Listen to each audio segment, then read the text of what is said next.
It's a big day at one of America's last great manufacturers, Boeing. Is this a great day or what? Today, the most daring, anticipated, and scrutinized airplane in commercial aviation history, the Boeing 787 Dreamliner, is finally being delivered. We made it. We made it. Thank you for waiting for this day. This long-awaited milestone comes after nearly a decade of development, billions of dollars in overruns, and 3 years of agonizing delays. No wonder Boeing executives look relieved. There is no amount of rain in the world that can make this not the most fun day of the year. This is going to be an airplane that's going to change the world. Boeing promised a lot with the 787, from cutting-edge technology to comfort to industry-leading fuel economy. If it lives up to expectations, the plane could revolutionize the airline industry and earn Boeing billions of dollars in the process. But if the 787 fails to soar, it would be a corporate disaster. Will the gamble pay off? I'm Phil LeBeau, and this is Dreamliner, inside the world's most anticipated airplane.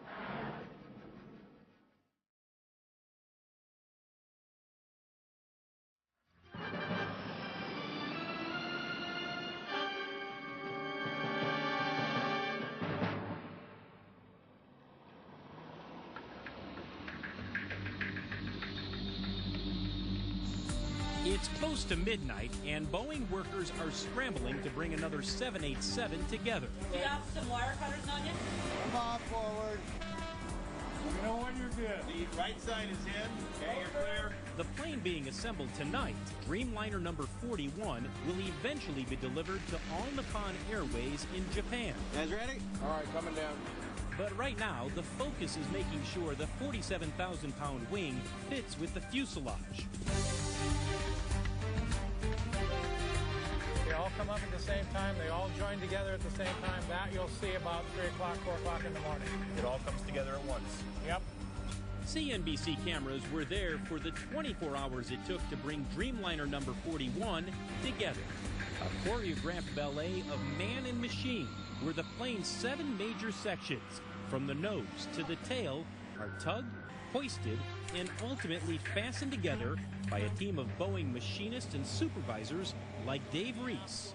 Tomorrow morning by about 6 o'clock, this will be together to the dimension they need to install the track driller and get going. And by mid-morning, they'll have started to drill and install fasteners. So they're going to close this gap here and at the tail. Yep. And 41 will essentially look like a Dreamliner. It'll be pretty close, yeah. Reese will be the first to tell you the Dreamliner has, at times, been an engineering and manufacturing nightmare. I gotta come up. Just a little bit this way. Is it not fitting? Hiccups happen almost all the time. As a matter of fact, back in P1, we've got one of the tooling back there that currently keeps blowing at fuses, so we're going to work through that. We've got electricians coming out and going to take care of that. Hey, Tommy, what's that belt? It's good. Just bring it in slow. We have issues that pop up all throughout the day, all the time. Perfect. The problems plaguing the Dreamliner have been well documented. It was supposed to be the aerospace giant's next big profit maker, but that dream is fast turning into a nightmare. Boeing has delayed the Dreamliner again.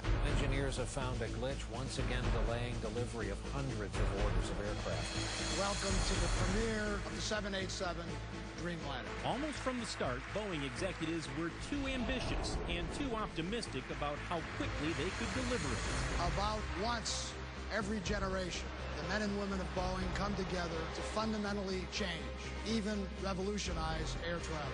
In fact, when Boeing CEO Jim McNerney unveiled the mid-size widebody in 2007, he insisted the Dreamliner would be ready to fly on time, even though the plane behind him was actually an empty shell, assembled with temporary fasteners and missing key parts. Like all airplane programs, this will be a scramble until the end, but we have employees that get up at 4 in the morning and go to bed at 2 in the evening who are committed to making it happen, and that's what it takes.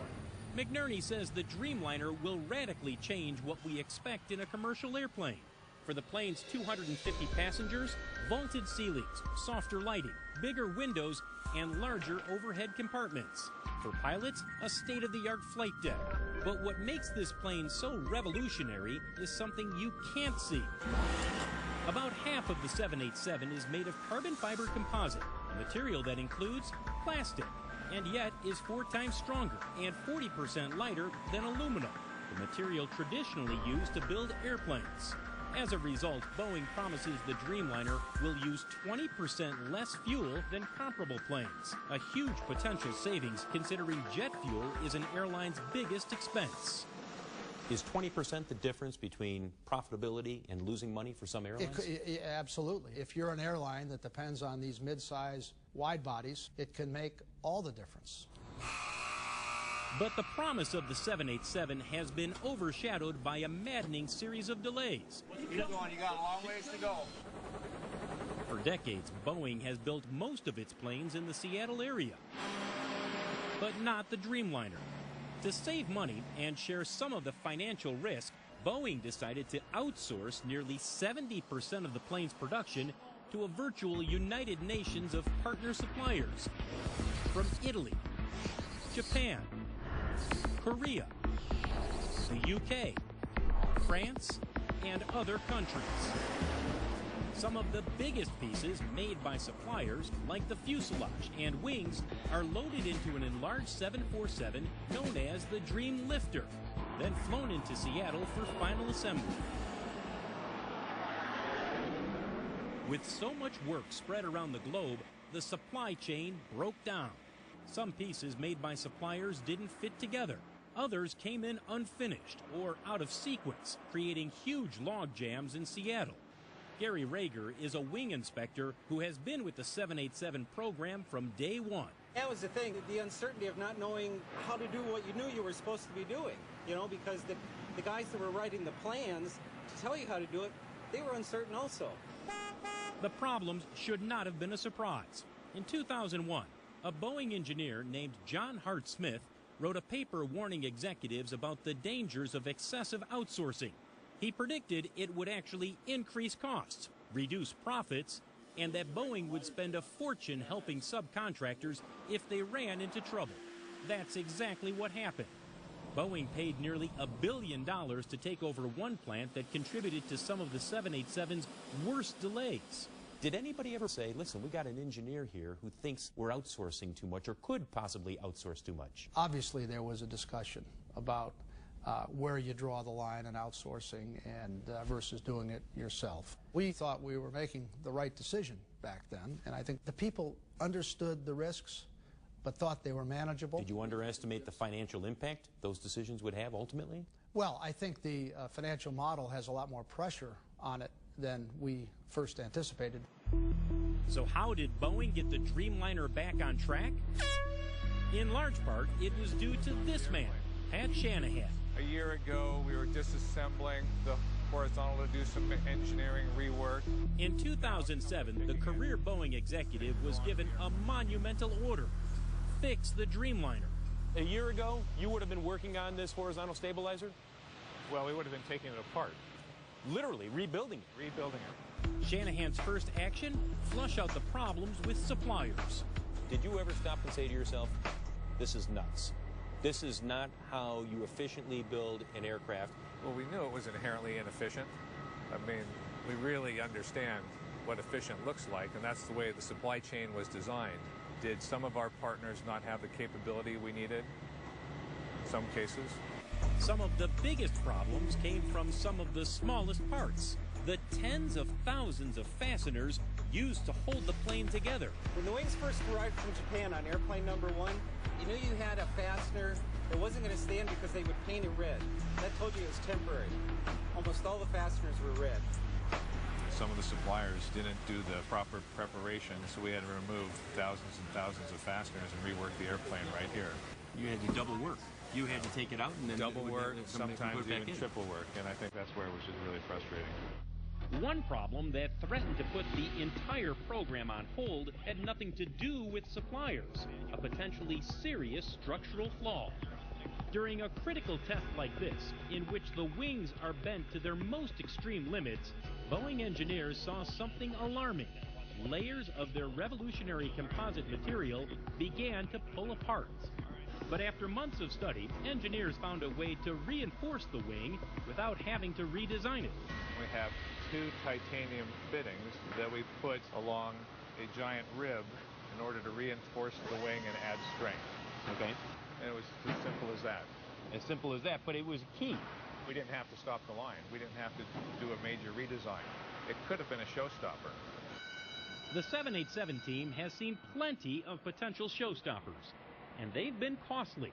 It's estimated Boeing has spent between $17 and $23 billion developing and building the Dreamliner. Was it a waste? Not according to Wall Street analyst Heidi Wood. Here's where we need to be fair. We can see the overrun now. We cannot see the brilliance of the plane yet, but I would argue that if we were looking in 2022 and looking backwards, we will probably applaud and say that this is yet again one of the best planes that Boeing has ever designed. So far, 56 customers have ordered more than 800 Dreamliners, the most successful launch of a new commercial plane in Boeing history, and a leg up on its chief rival, Airbus. But some analysts say Boeing will have to sell 1,000 planes before it recoups its investment. Still, Wood insists the 787 will prove to be a lucrative plane for decades to come. The 787 is without a doubt going to be a game changer. Every airline quickly realized what happens if their competitors are flying the 787, what is going to happen to their passengers. That is why there was such a thundering demand for the plane, and it was like dominoes. I know it's raining, but is this cool or what? Boeing executives can smile now. The new plane is finally going into service. But it may be years before Boeing knows if the 787 is a Dreamliner come true. What do you think the 787 has done to Boeing's reputation? Well, it's hurt our reputation. I mean, I think that's the frustrating part about this project. You know, now we have to demonstrate we can build and deliver the airplanes and support them as promised. But it's set us back. Setbacks that don't end with the first flight. Up next, battling public perception. Can one plane really change the way we feel about flying? The airline don't care nothing about you. Lost my luggage. No one's helping me. It's a complete disaster. What the Dreamliner may mean for you when we come back.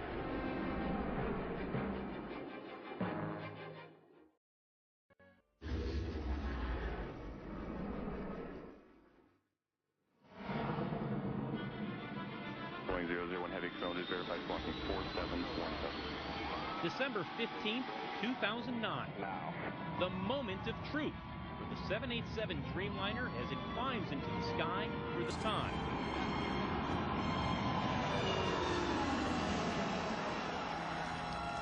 The day is overcast, but the maiden flight is picture perfect to Boeing executives. To see that thing move along was just exciting. And then when it lifted off, it was just fantastic. This is the first of more than 1,000 test flights for the Dreamliner. For the next 20 months, a fleet of 6 will be put through a grueling menu of abuse. From dragging the tail on the ground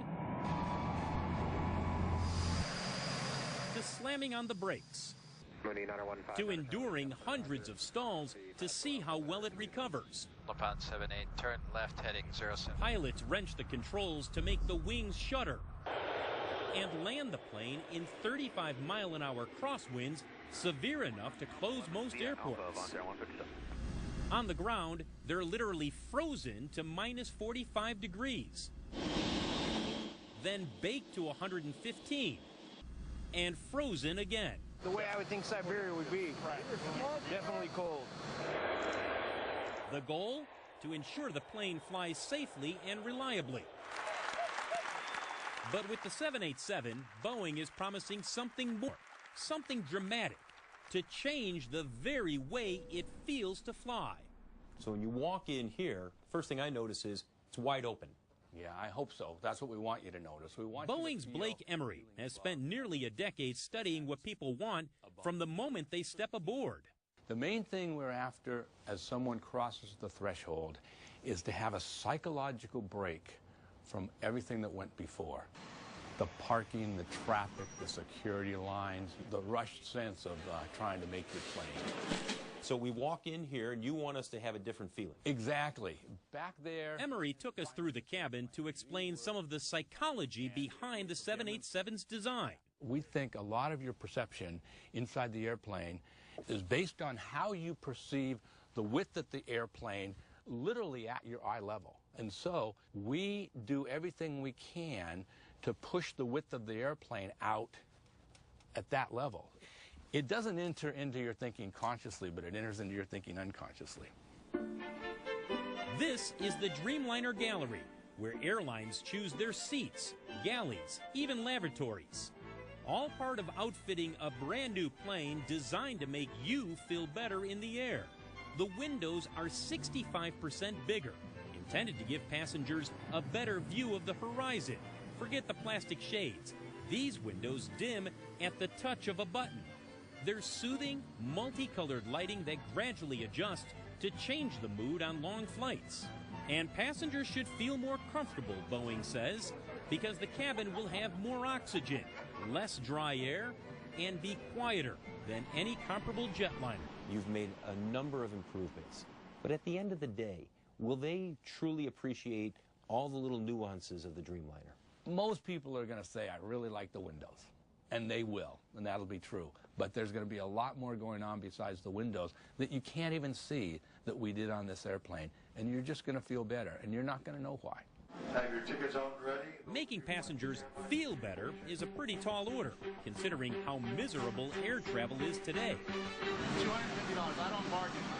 The truth is, for millions of us who are herded like cattle through clogged airports and into packed planes, then spend countless hours in the air, flying stinks. Airline don't care nothing about you. They care about making money in their pocket. Lost my luggage.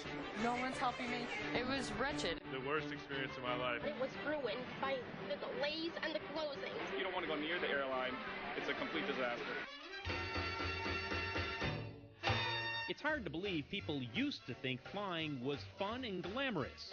But can any one airplane help bring that magic back?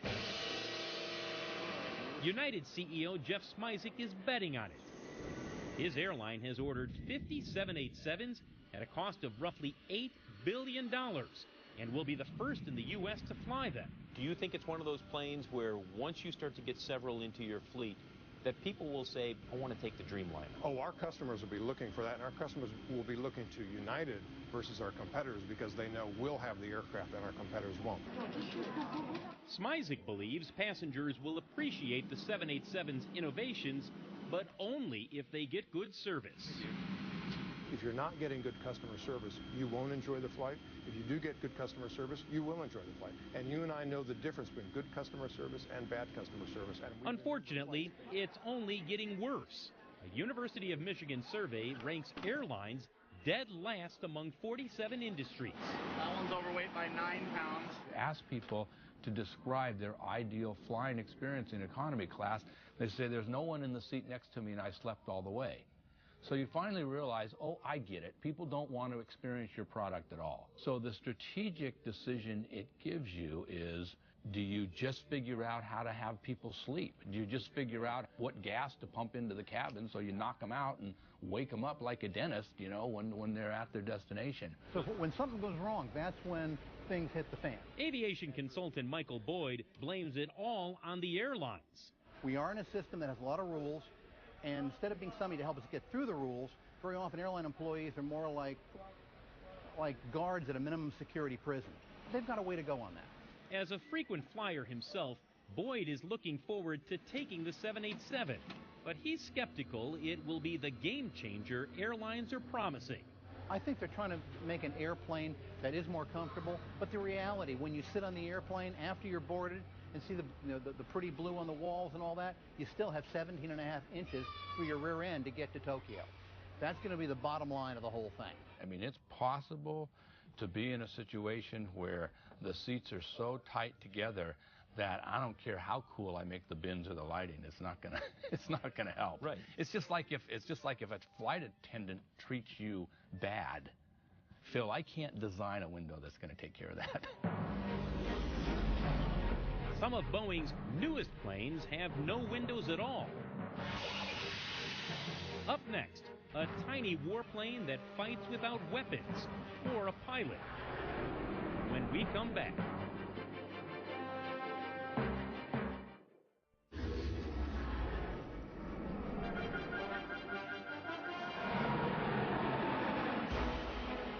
It happens every 3 seconds. A Boeing plane takes off somewhere in the world.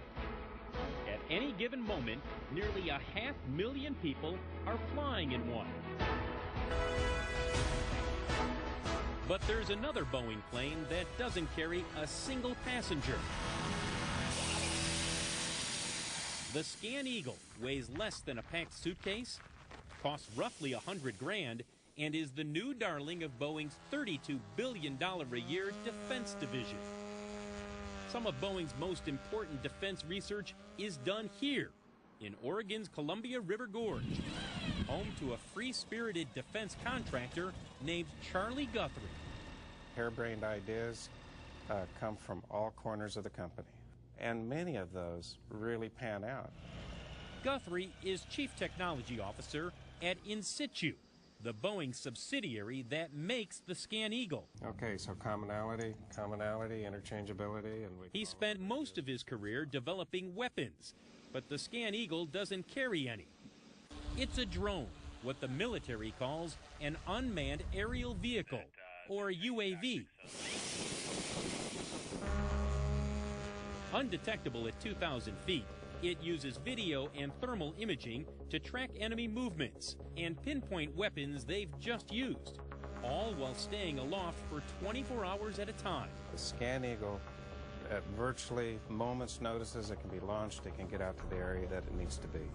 The folks on the ground don't know it's there, so they don't change what they're doing. Guthrie took us to Oregon's high desert to fly Boeing's tiny eye in the sky. Setting it up takes literally a minute. No tools required, just the tug of a cord. 3, 2, 1. Wow, look at that. The robotic bird is controlled from a mobile command unit as it patrols the sky above us. It's been about 3 minutes since we launched the Scan Eagle, and I can't see it anywhere. And I can't even hear it. But one thing is for sure, the Scan Eagle can see me. The Scan Eagle sees a lot. At any given time, there are nearly 24 of them over hotspots like Iraq, Afghanistan, and Libya. U.S. Navy SEALs used it to help rescue Captain Richard Phillips from Somali pirates in 2009. Thanks, guys. Thank you very much. When you saw that mission take place and you realized the role that Scan Eagle played, what did you think? It was a quiet acknowledgement around the company, and we knew we couldn't talk about it a lot until we were given permission to. And then when you heard that it played out successfully? Oh, it was a celebration here. Boeing has helped the U.S. wage war for nearly a century. B-17s helped cripple Nazi Germany. And 2 B-29s, including the Enola Gay, dropped the atomic bombs that put an end to World War II. In the 60s and 70s, the B-52 carpet-bombed Vietnam. And it's still in service today. With aircraft like the F-15 and F-18 fighter jets, Apache helicopter, and C-17 cargo plane, defense earns fully 1/2 of Boeing's annual revenues. While the bottom line has soared, the company's reputation has taken some big hits. 100 air refueling tankers from Boeing, as a growing scandal over that deal has led to the firing of 2 top Boeing officials. In the late 90s and early 2000s, Boeing's defense division was embroiled in several scandals, all in an attempt to gain financial advantage in major government contracts. It has been the worst, sleaziest ripoff of the taxpayers that I have ever seen in my 21 years here. Nick Schwellenbach is with the Project on Government Oversight, a nonprofit watchdog group. The common theme here is ethical shortcuts, not doing the right thing to get a leg up over your competitors. Like the infamous scandal of 2003, when Boeing won a $20 billion contract to replace Air Force refueling tankers. One of Boeing's top executives essentially bribed one of the Air Force's top procurement officials to steer a large contract their way in exchange for a job with Boeing. A crime that ended with the Air Force official and Boeing CFO in jail. At a high level within the company, there was a message that came down. It's okay to do things without a sense of fair play. And they got busted in a hardcore way. Jim McNerney, CEO since 2005, doesn't deny there were scandals, but he says those days are history. You've been on the board since 2001. You've seen the scandals that have happened. What went wrong? I think people didn't know what the rules were. Now, that's no excuse. And I think that there were some historical ways of behaving that were no longer tolerated in the world that we all found ourselves in 2000, 2001. When I ended up taking over the company, I think the single most important thing on my mind was to make it absolutely clear what behaviors are tolerated and what aren't. Since McNerney took over, Boeing has had no major ethics scandals. And in early 2011, the company won the Air Force tanker contract with a new bid that withstood harsh scrutiny. Welcome news in an era that promises shrinking defense budgets. To face that challenge, Boeing is developing new drones in its secretive St. Louis facility called Phantom Works. There's the Phantom Ray, an unmanned stealth fighter. And the Phantom Eye, a spy plane designed to cruise for 4 days at 65,000 feet. Like the Scan Eagle, they're meant to give Boeing's defense division a lift with new, sometimes unorthodox ideas. Do you have a crazy idea in the past that at the time you thought, that's ridiculous, that'll never work? Probably the first one, and still one of the most important for the company, is the way we picked the airplane out of the air on a rope. When I first saw that, I thought, this will never work. But it does. The Scan Eagle can be retrieved without a runway, a low-tech breakthrough that makes Guthrie grin.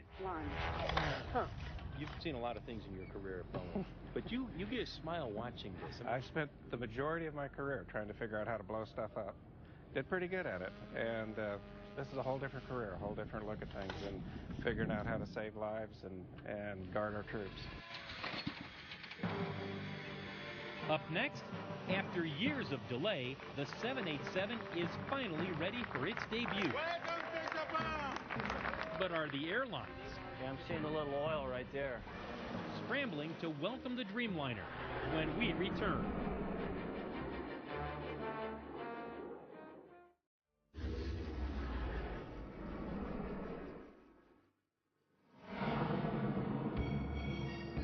"6 a.m. on a sweltering July morning, and nearly 1,000 people are gathered at Tokyo's Haneda Airport, waiting for a glimpse of the newest star to hit Japan. All upon 78, contact Tokyo. The celebrity isn't someone on board, it's the plane itself. The all-new Boeing 787 Dreamliner, arriving in Japan for the very first time. Welcome to Japan! At the controls, a veteran captain named Masayuki Ishii, who can't believe the crowd waiting for him.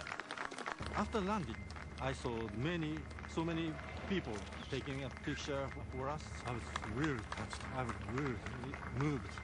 This must be a once in my life experience. The scene repeats across Japan, in cities like Osaka and Nagoya. Wherever the plane lands, hundreds cram rooftops and line fences, waiting for hours to greet the new plane. When I grow up, I want to be a pilot. But the Dreamliner isn't here just for show. The plane, at this point still experimental, is here for a week-long, 24-hour-a-day dress rehearsal.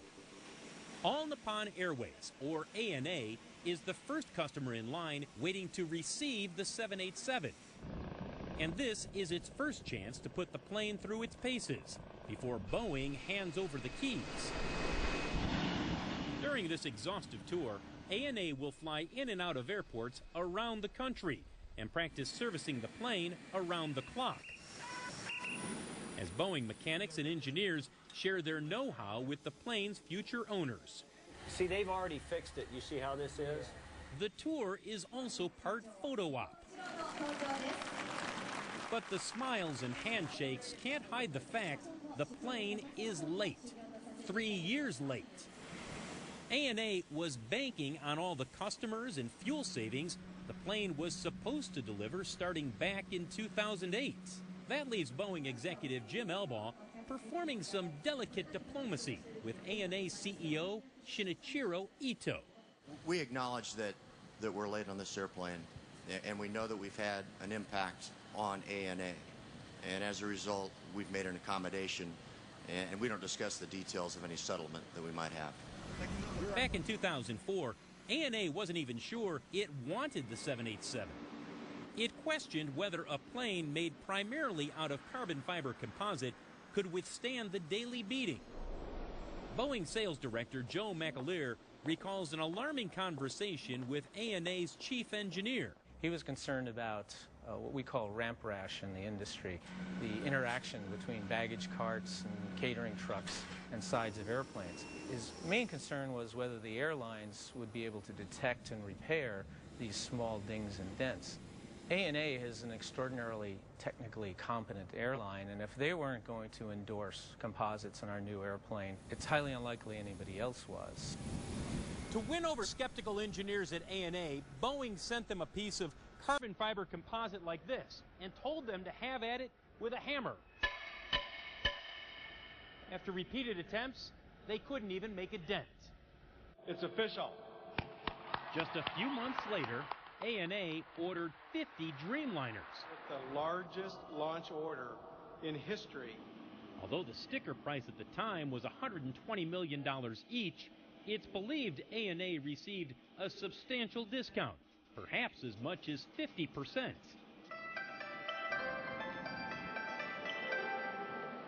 In a way, the 787's arrival in Japan is a homecoming. That's because more than a third of the plane is made here by suppliers like Kawasaki, Fuji, and Mitsubishi Heavy Industries. All part of a complex global supply chain that has threatened to bring the project to its knees. But now that the Dreamliner is finally on its way, there's relief among workers like 33-year-old Tak Kawaguchi. He works at Mitsubishi constructing the 787's wings. There were a lot of skeptics who looked at this idea of building wings in Japan, sending them to the U.S., putting them together. They said, this is a bad idea. Well, I feel that Boeing respects our technology here at Mitsubishi. Now that the Dreamliner is about to be delivered, I expect that the airlines, as well as the passengers, will value this plane and we can prove the assembly process was correct.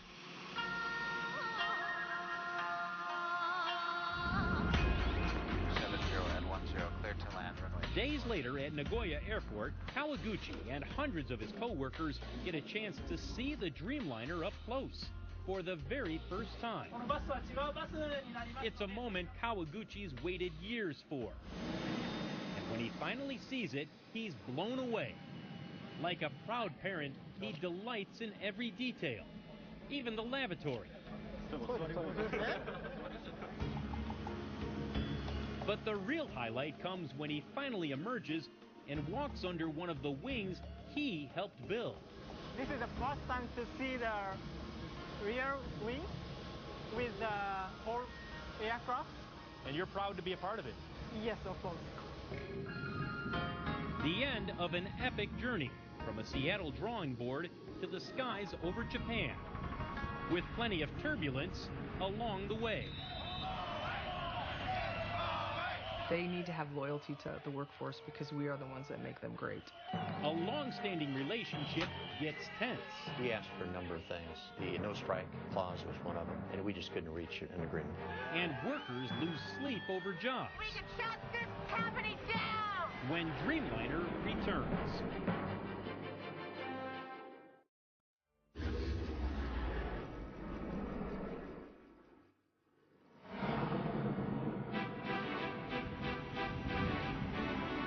moving day, and one of the oldest planes at Boeing is getting a new lease on life. The 747-8 the newest and largest version of the company's iconic jumbo jet, is taking off for the first time.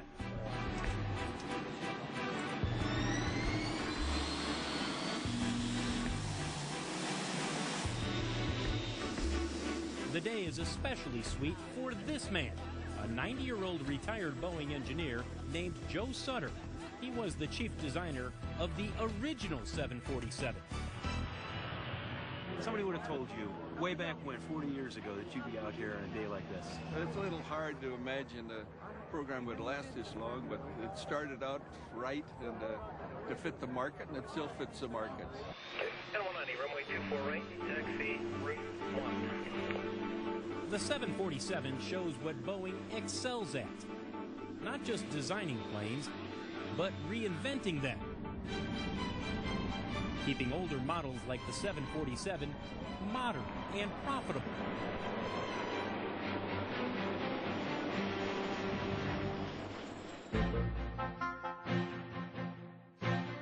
I always say there's no such thing as a routine test flight.